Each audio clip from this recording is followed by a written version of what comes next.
Hey folks, welcome back. It's season 2 of the Learn It Do It podcast, and today's episode is all about your relationship with money and how to develop a positive relationship and break down those barriers that have been holding you back. So let's go.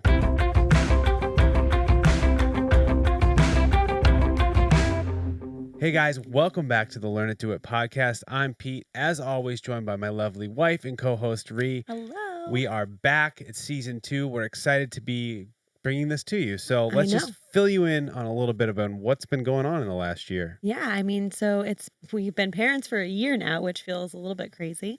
And so we've been working on a lot of projects at the house, namely this amazing studio space. If you're watching, we are recording these on YouTube. So head over to the Learn It Do It YouTube channel. You can check this out. So you can see the beautiful new space we've been working on. It took us about 3 months to build the studio in our basement. We actually vlogged the entire process over on our personal YouTube channel, Ree and Pete. You can find it YouTube.com/The Repeaters. Yeah. And this project, we weren't necessarily thinking we were going to use it for the podcast, but as we started building it, we realized that recording our podcast in the room underneath Lacey's bedroom was not ideal. Right. As the infant becomes a toddler, more noises begin to happen. Walls seem thinner, and therefore we needed a dedicated space where we could record in silence. Yeah. So here we are in our basement studio, and I think it sounds wonderful. Yes, it's so great. Yeah, so we're excited. But today I'm really excited to talk about your relationship and our relationship with money. It's something that we actually really got into thinking about when we read the Jen Sincero book a few years ago, You're a Badass at Making Money. Yeah. I think that's what it's called. We'll check that. And in that book, she talks a lot about how to build a healthy and strong relationship with money and to think about money as a relationship, right? And it was just kind of a new way for us to think about it. Admittedly, I think we had kind of a rocky start to our relationship with money. Right. And I think, truthfully so, I think a lot of people have that. Yeah, we all kind of grow up in different ways where, maybe our parents have a certain relationship with money that's related to the way that their parents' relationship with money was. And so it's something that's kind of passed on, and it's more than just how much money you have, right? It's not really, that's not really what we're talking about. We're talking about the way that you think and feel and talk about money. Right. The truths, beliefs, values, whatever you put behind money emotionally is different for everyone across the board based on the way that they were brought up in the environment they were brought up in. Right. And those things have lasting effects on us, right? If just like anything, if you have sort of a negative feeling towards money, maybe when you think of money, all you think about is bills, right? And so if you have that feeling, you're constantly going to be kind of pouring that energy on top of itself. And before you know it, you're struggling with money, and money becomes a source of stress for you,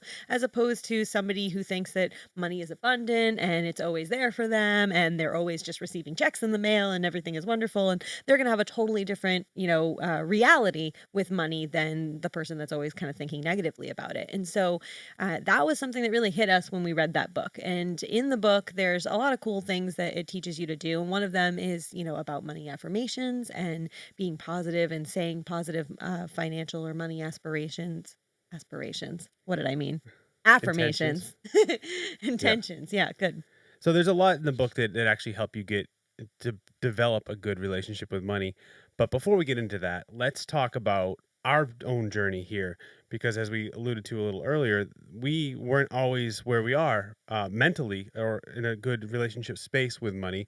We had been building a business and we were making money, but we always found ourselves with no money at the end of the day, and we didn't know why. Yeah.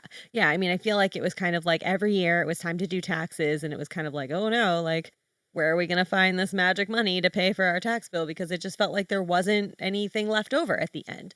And I think part of that was when we first started learning kind of about money, and just financial things, whether it's, and not learning about investing, but just the concepts, right, of money and your money making money for you and earning money. And when we started doing that at a young age, we just thought like there's going to be some magic time in the future where somebody will say, you have reached the point where it's time to save and do this and do that. And once we got there, we would know it. And we just kind of waited, right? Like we would spend our money as it came in.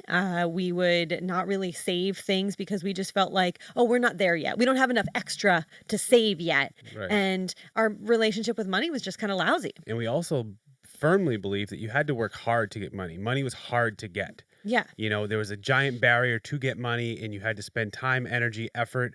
You had to grind it out. You had to just, pull punches. You had to do everything you could to just to squeeze a little bit of money out. And that was my firm belief. I thought I really had to put the time and energy and effort in. And don't get me wrong, you do have to spend time doing positive things for yourself and your business. But in terms of money, it was completely false. Like I was just led down this path that I was like working so hard and thinking these things, and I was really just like shooting myself in the foot the whole time. Yeah, yeah, we were making it much more difficult for ourselves.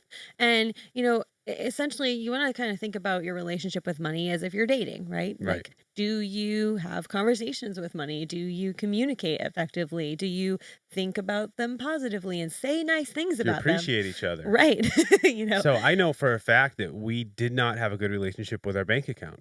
We wouldn't even check our bank account. We knew that we would have money, we'd put money in there, and we just didn't want to think about it because, like you said, we attributed money to our bills, and hmm we knew that it was just going to go out, and we didn't have enough, and we came from this lack mentality, and so we just didn't look until we had to. Right, It right, was almost like you wince and then click the open account button and see like, oh, okay, we have enough, we can do it, and but you never really appreciate the money you have, right. because you always are coming from this lack mentality. You're just always behind the eight ball, and it just doesn't feel good. Right, right. And it felt so transactional, right? Like I didn't have any like emotional or energy attachment to money. It was just a necessary thing that we had to have, right? We need to have money so we can pay our bills. Like that was it. Like that was the only thing that I felt like money needed to be there for. I need to pay for the things that I need, groceries and bills and that kind of stuff. And so like you said, it was like every single month would come and it would just that would be the only time I opened up my bank account online to look at it and see so that I could pay the bills I needed to. And so the only transaction I was having with money was related to not having enough or wishing I had more and, paying bills and just kind of this negative feeling. And you don't realize that like you're never going to reach a point where you just have like all of this amazing extra money where somebody's like, here's all this extra money you have now, Right. and now you can do all the things. It has to start with you. And it really starts with that relationship you have with money first. And then it has to start with making some good decisions, right? Right. That kind of ties into how we all tie our money value worth to our identity, and how that is a very slippery slope, and it's a very self-implosive or destructive, Yeah. because you always think I will be worth something when I have the money, and you go down that road, and then when you have the money, you spend it on these external things that aren't actually helping your money problem. Right. Right. Just so that you can feel worthy and worth enough because you've been working so hard to get this, and you're tying this identity to your money, and it's never going to work out in your favor. Yeah, yeah, and a great, like, explanation of that is I remember when we would make money, right? We would make a good amount of money, we'd get a good check, and we'd be pumped about it, and we'd say things like, "Oh, well, let's buy this because we deserve this," right? Yeah. And that is it seems innocent, right? Like, Yeah. at first, you're like, "Oh, yeah, I mean, you deserve to celebrate, and you deserve these things," but that "we deserve this" is actually just attributing our worth to that money we Yeah. received, and that's a slippery slope. It's a really slippery slope, and so after reading the Jen Sincero book and kind of, getting our head wrapped around the idea that we needed to have a better relationship with money, we decided to do a few things to kind of get that organized. Yeah. S- The first thing that I really enjoyed that we did from that book, though, mhm. let's talk about this, is the money contract. So Yes. before we even moved things around in our own bank account or went out and made things happen in the real world, we sat down and we just really unpacked where we were at with money and what we wanted the relationship to look like going forward. Yeah, and so part of that, she had an exercise in there that we did, and it was just to write a letter to money, right? Dear Yeah. money, and it's from you. So we each did it, right? Yeah. And you just kind of write them a letter as if they're a person and explain how you feel towards them and why. And it starts to just it feels silly a little bit at Yeah. first, but you just kind of dive into the Like, I'm exercise. not gonna lie. I was like, this is a little woo woo. I'm not really totally into this, but just doing and it did even when I was done, I felt silly, but the activity of doing it is Yeah. really what helps just kind of break down that wall. Right, and it helps you uncover some things that, like, you wouldn't normally uncover, right? Like, you and I, Pete, could sit here and talk about how we feel about money, but there's something about kind of being in your own mental space where you don't have to share it with anybody. This is just for you. Yeah. But you and that piece of paper, and you're just kind of having that mental conversation about why you feel the way you feel and how you act about money and all of that. And it allows you to unpack it in a way that you just can't do in a conversation with somebody else, right? There's Right. too many layers that kind of come in between Yeah. that. And so it just gets it right to the Right. point. It's just like you're writing your best friend who you've maybe had a falling out with, or things are weird and you just want to say, get this, I got to get this off my chest. Right. This is how I'm feeling. You just put this out there. Treat money like a person. That's the Yeah. whole point of this. And it's just an exercise. That's all this is. Yeah. So, you don't have to think this giant activity in your head. It's just write this stuff down, get it on paper, Yeah. and then you can put it behind you and move forward. Right. Just take 5 minutes and just write. And don't. Some people might find they uncover a lot out of that, right? And some people might say, no, I knew that, right? Yeah. And that's fine. It's gonna be different for everybody, but the exercise is valuable in and of itself, and Right. it doesn't take that long. And so we did that exercise first, and then from there, as we started to realize that, we did start to incorporate some daily affirmations or intentions Yeah. about money. And so, we found actually, I think we used the ones from her book, Right. which is great. But there are ones online too that you can look for, and you might do a few, or you might just do one. Maybe there's one statement that you're Right. going to say every single day, just to try and get yourself in a better space And with it's really money. going to be custom to you and your situation. Right. Whatever blocks you have standing in your way, you can choose your affirmations to help yourself believe in yourself, and get the values back that you need, the positive values back in your life that you need Right. to really believe in that stuff. And that might seem a little woo woo and silly, but it feels a little silly at first, right? Because the idea is the intention is you working towards something that you have a problem with. So at first, it's you saying something that sounds very much not like the truth that you feel. Yeah, you Right. feel completely like a fraud. Yeah. Yeah. So it feels a little fake, and you're just saying it and you're like, all right, I'm going to say it. And actually, when we first started, we used to say it in the mirror looking at ourselves. And I actually think that was really powerful. Because it's the most humility you'll feel. Right. Because Right. you're looking at yourself, you feel weird, it's woo woo, it's something that you wouldn't do. But hey, listen, we're trying to change our life here. We're trying to change the way we believe in this. We're trying to do this. So we really have to break ourselves down to the Right. core of ourselves, Right. and Get then vulnerable. build ourselves back up. Yeah. Exactly. The vulnerability is key into this, because once you have nothing to be afraid of, well, then you can just build up and have this foundation that's very solid, because Right. there's nothing's built on fear anymore. Yeah, exactly. And so I think that was really valuable for us. So we started doing those, and then we started to kind of get things in order, right? We started to kind of create a team around us of experts. Okay. And so for a long time, I think, our thoughts about money made us embarrassed. Yeah. And I think, hopefully we're not the only ones out there, but we were a little embarrassed about the way that we managed our money. And so, like Pete said, we just kind of, didn't open the bank account unless we had to. We didn't look I at it. remember going to look. We wanted to buy a house. We were in no financial space to buy a house, but someone's like, "Oh, I have a loan officer. They work with people that Yeah, they yeah, don't yeah. have a lot of money, and they can help you out." And I just remember sitting at that table, just sweating from embarrassment and just Feeling fear. so small. The lady was just like, "Well, how much money do you have?" And I was like, "I don't have any." Right? That's how it And felt. she's like, "Well, what are you doing here?" And it was like on the spot, and I was like, "What am I doing here?" Like, felt so uncomfortable. It was really uncomfortable, and it was really And then sobering. from then on, the next 4 years after that, every time we had to meet with a financial professional, we felt the same feeling of like, we look ridiculous. I'm not enough. I'm Right. not worth it. And it also felt like we couldn't be, like, honest, Like, I felt like they'd talk about things, and I would just be like, "Mhm, Well, yeah, I I felt like understand." I had to front it. Like, yeah, Right. I'm worth it. Right, or I You're had to lying. pretend that I understood what they were Yeah. talking about, and it took me a really long time to realize, like, all ego aside, like, this is the situation, this is where it's at, this is where I'd like it to be, and let me empower this team of experts to actually help me And get the there. quicker you can get to that realization, the quicker you're going to fix your problem. Right. The more that you lie to yourself or lie to people, just trying to save face or like look more valuable, like it goes back to that identity thing we were just talking about. Right.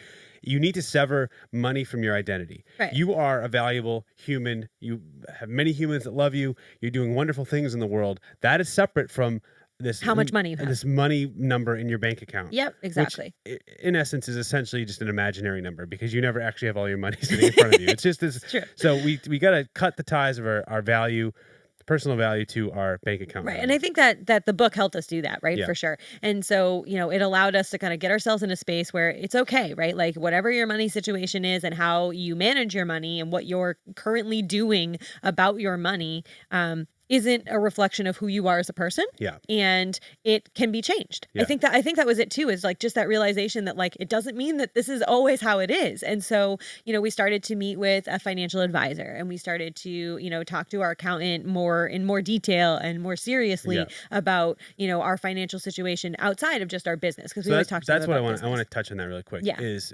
when you grow up, you usually get financial advice from your parents, and then when you become a young adult, you don't have your own network of people. You don't know who your group is, right? So you just kind of use references from your parents or friends that you might know and say, "Oh, you go use old Bob. He's great." And then so you just do that because you're, 20, 21, 22. You have don't you don't know Right. how to do your taxes, you don't know how to save, you don't. So you And just it's go. valuable to work off referrals. I Yeah, get that. Yeah. exactly, exactly. So you go to that, but at some point you need to understand what your goals are and what you're looking for, and you need to find somebody that you're actually comfortable with That's that what I was kind of gonna say. vibes with you. Yeah, it has to be the right person, and I think it took us a long time to find somebody that we felt completely comfortable being that vulnerable with, right? Because, money, and I think this is just kind of a society thing, but, it's one of those things that it's like, you don't talk about money, you don't talk about religion, you don't talk about sex or whatever, and so you have these things that you're not supposed to talk about, and money is like that faux pas, like, you're not supposed to talk about it, and so it's a very vulnerable position to be in, and it's very uncomfortable for a lot of people to talk about money. And so you need to find somebody like your financial advisors and the people that you're working with to help you get your money situation organized need to be people that you feel completely comfortable Right. with. Like you can be totally vulnerable, honest, open, like here it is, here's everything out on the table, like help me. And here's the thing, you get to pick these people. Right. You get to pick them. You can just meet with someone and be like, "I don't really like it, like, the vibe isn't good." Or Right. you could meet with someone and be like, "This is my person." Yeah. So that makes me want to talk about building a support system for your money. And by this I mean these people in the sphere of financial planning. So your accountant, your lawyer, your Financial financial advisor. advisor.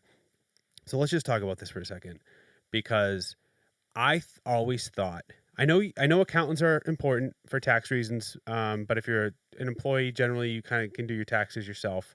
But as a business owner, taxes are difficult, so definitely have an accountant. And we knew Highly you recommend knew that. you had an accountant. There's a bill associated with the accountant. That's number one. Find an accountant you like, that knows your business, that knows you. That's very important, and we knew that Yeah. from for a while. We've had a good accountant. We've We love always our had a good accountant. accountant. Yeah, we made sure to have that be But you need to important. understand that your accountant is not your financial advisor, and you need to understand that you can ask them questions and they will help you out, but they are not going to there to help you have a solid plan. Correct. And that's Yes. something we didn't really kind of understand, that there were Right, I two kind of separate felt like roles. I had felt like we had that expert, like, oh, an accountant is an expert in money and they'll help me, organize my financial life. And that's not their role and that's not their job. And so they're not going to do that. They're not supposed Right. to. So now let's talk about the most important thing in this system that I think so far. There's more pieces to this that we'll talk about, but the most important for me personally is the financial advisor. Um, I always thought you, number one, had to have a lot of money before you could talk to a financial advisor. Absolutely. And I thought you needed to pay them up front, like kind of like a lawyer. I thought you needed Yep. to pay them monthly to advise you Right. And so I felt like, okay, well, I'm not ready for a financial advisor because I don't have money to pay somebody to advise me on about money finances. that I don't have, right? Right. About the money I don't have. So I'll just wait till I get that money. And then I also don't have money for them to, help me organize in Right. any way. There's Like nothing they're going to do. I don't have money. I don't What are they have going it. to tell me to do? And so that's what I thought. And so we avoided it. Well, we avoided it for many reasons too. We avoided it for that. And then we avoided it for the reasons, like I said earlier, where we met with these financial people and we were just embarrassed and laughed out of the room. Or we were Or we felt uncomfortable. that Yeah, we we were felt it. laughed out of the room. And but that's all that matters, is that's how it felt to us. Yeah. So when you find a financial advisor, no matter what's in your bank account, they can help you. Their goal is to put together a plan for you for the rest of your life. Right. It is a long-term plan. Yep. Yep. And I mean, every financial advisor is different, right? Just like, you might in your business have an ideal client. Like there are some people whose ideal client is, somebody who makes hundreds of thousands of dollars a year and are at a different point as you. And I think that's what happened to us, right? We talked to initially some financial advisors that like we were not their ideal client. And so it felt weird to be there. But there are people that are very willing to work with you as you start to build your financial future and build that foundation. And, the idea is that your financial advisor is going to take you where you're at Mhm. and help you create that plan to where it is that you want to go. Yep. And I think a lot of times we might get stuck in our head of like, I know where I want to go, but I'm nowhere's near that. Hope you didn't hear that. um, you know where you want to go, but you're nowhere's near that. And you're embarrassed that you're not there. Yeah. So you don't want to talk about the plan. Like you don't want to make a Right. plan because it's just like creating a lot of evidence that you're not near where you Right. want to be. Right. Right. And that's such a false, kind of place to be in. Like you really need to just be very honest about the distance between where you are and where you want to go. And the only way to make headway there is to lay out the Right. I foundation and mean, how to do that. the old adage that's been said over and over and over is, an unwritten plan is impossible to follow. Right. And the only way to get your finances in a place where you are growing and you feel great about them is to have a plan. And like we just said earlier, you start with your own mental relationship with the plan, and now we're building the support system and that is actually going to help you with this plan. So the financial advisor is going to help you with a budget, they're going to help you with savings, they're going to help you with retirement, they're going to help you with life insurance, they're going to help you all across the board. And honestly, it wasn't until we had a good relationship with a financial advisor that it felt like overnight our financial situation turned around. Yeah, it really Overnight. did. It felt like we went from never having enough to all of a sudden, like, we're saving, we're putting things When aside. Like, it was, When this financial advisor said most people have, savings for 3 to 6 months salary put aside just in case, I thought it's going to take us 5 years to do that. yeah, And it seemed like within 6 months, we're like, okay, we have now, that. now what do we do? What's the next thing to check off the list? The energy shift Yep. became so motivational and so like, it was so exciting to do these things and Right. money became exciting.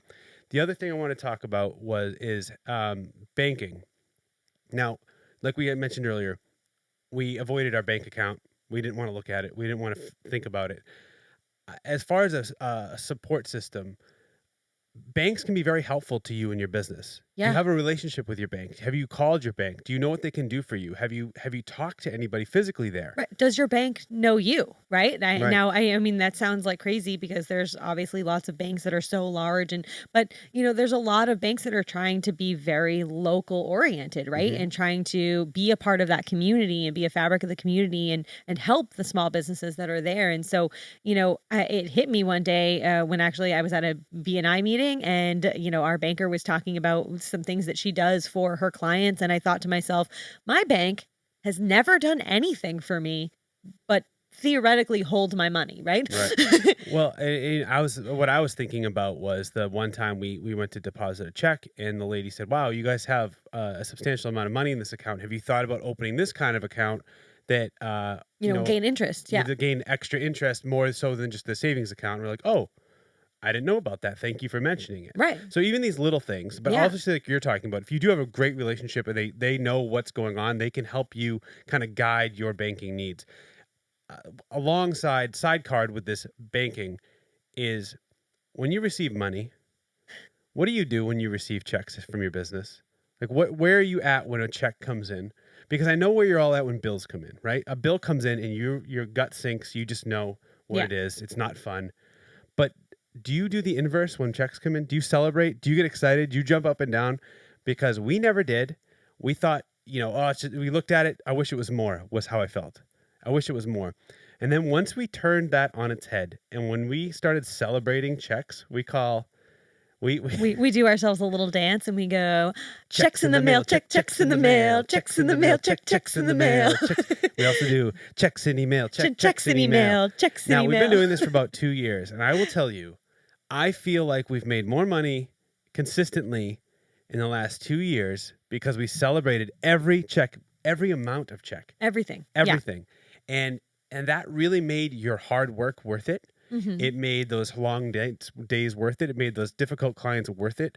Everything, because that's what you're working for. And if you're not going to celebrate what you're working for, then it's Why just do it? you get the check, you look at it, I wish it was more, you put it in the bank, and then you get the bill and you feel terrible. And so you're actually just going down Right, you're draining, like, so you think about it as like, kind of a bucket of energy that you have in your body, and if all you're doing is seeing a bill in the mail and feeling a little bit lousy about that, you're just consistently draining your energy and you have to fill it back up. You have to do that. And so you're right, like, I felt like once we started kind of celebrating those checks, everything kind of turned itself on its head. We were able to create that positive energy around it and feel the Yep. excitement of the work that we've done and feel the value for what we had done. And so it was really important for us. And I think, especially in kind of this digital age where you're not necessarily like receiving a stack of cash on your desk, right? There's no like Right. physical ability for you to see what you've made. And so it's important that you are celebrating those, little wins that you have, like you For said, no sure. matter how small.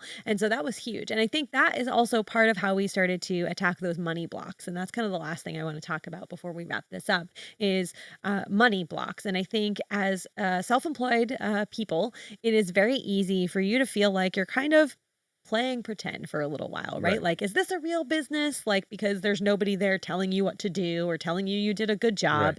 And so you kind of get this block in your head that, like, maybe you're not worth X amount, right? You can't change your prices because maybe nobody will pay for them. And you just kind Mhm. of build up all these kind of weird feelings towards money and your value of, Yeah. with money. Right. Because there's no system that you're going into that says when you get here you are now legitimate, and when you Right. get here you are more than legitimate, or when you get here you can raise your price. No one's telling you what to do. It's up to you. And so what happens is when you start out, you have that fear: is this going to work? Am I worth it? Are people going to pay me? Are they going to like my stuff? And what happens is you tie all of that fear into your actual worth with money, and you create these blocks like, oh, I can never charge that much, or Right. they'll never pay me that much, or my service isn't worth it because I don't have the right gear, I don't have the right equipment to charge all of this money that other people charge. And really, none of that matters. Right. Right. None of that matters. Those are all blocks in your head. You're coming up with excuses because you don't have that positive relationship with money, and this block is standing in your way. And they're different for everybody. Right. Everyone, like we said at the beginning, has a completely different fear, value, upbringing, whatever it is, and standing in front of them that has to do with money.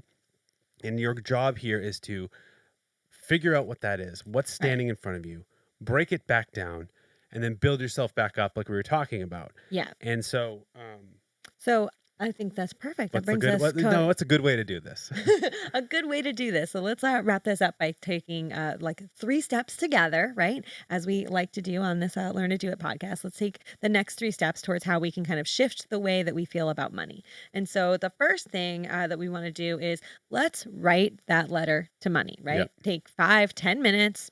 Set a little timer for yourself, pull out a piece of paper, tell no one you're doing The only it. prerequisite, the only thing you have to prepare for this is you just have to write "Dear Money" at the top with a comma, and then just start writing. Just start writing. There's no formula. Don't think you're doing it wrong. There's no time limit. You could do this for 5 seconds. I don't care. You could write, "Dear Money, I wish we had a better relationship because of this." And that you do what you need to do, but the more you can just get it out on paper, out of your stomach, out of the nerves, out of the feeling of fear, get it on paper. Write down what's bothering you. Yep. That is the biggest thing. Yeah. And once you have that, then you can kind of take those things and create yourself a little plan for how you're going to shift some of those Mhm. feelings, right? So that we can make that better. And so then we might, from that list, create number two, which would be find a money mantra, right? An Mhm. affirmation that you Yep. can say, or maybe it's a couple on a daily basis that will help you work through some of those things that you uncovered as issues in that letter, Yep. right? Yeah, and the other thing too, money mantra is the like a single great thing to say every morning, just to get yourself out there, put it out in the universe, say it. And there's a couple other things you can do. This is not necessarily having to do in this three steps right here, but Yeah. there's plenty of podcasts that talk about money. There's plenty of resources that talk about money. You know, if you really feel like you want to change this, seek out what you're looking for. The internet has everything, everything you need, and then start implementing it just a little bit each day. Just Yeah. to think about it. Start your day in the right mindset with it, and that's why we chose to do the mantra, because that works the best for us. Every day I wake up and I say my money mantras, and my headspace is in the right energy Yeah. to start my day and do the things that need to be done. Right, and exactly. It holds me accountable and reminds me on a daily basis that I am trying to work towards, having that better relationship with money. And I think that's what's really valuable about it. And then the last thing is take a look at your, money support system, your financial support system, and see if there are people that are missing from that, or if maybe your relationship, maybe you do have a financial advisor, but you just don't have a great relationship with them, or you don't feel as comfortable with them as you'd like to. And maybe you start to shop to find, better people to kind of fill that support system that are better for you Right. So specifically. specifically, you can write down on a piece of paper, your bank, your accountant, your financial advisor. I would say I would even add a lawyer in there Yeah. because you're eventually going to need a trust. You're going to need a will. You're just going to need to know things, especially from a business owner perspective. You probably need contracts and other things like that. But you want to just find a group of people and then write down what you have, write down what you're missing, and then look at the people that you have and say, is this my guy or my Right. girl? Is this who I'm vibing with? Is this who I'm going to talk to every day as I'm succeeding? Because you want that person to be there. You want them to be a cheerleader for you, because that's what's going to help you the most, build this good relationship going forward. Right. And putting that onus on you too, right? Like, are you able to be as honest and vulnerable as you need to be to make Right. them be able to do their job, right? Because it's not just them, like, you have to do that as well. And so, find that person, find your people, and start working towards having this better relationship with money. Yeah. So, guys, we are so thankful that we're back. We're happy to have you along with us. Just remember, you can change your relationship with money starting today. You just have to be honest with yourself, find a good team for yourself, and you'll be well on your way. So, thanks for joining us with the Learn It Do It podcast. We'll catch you next time.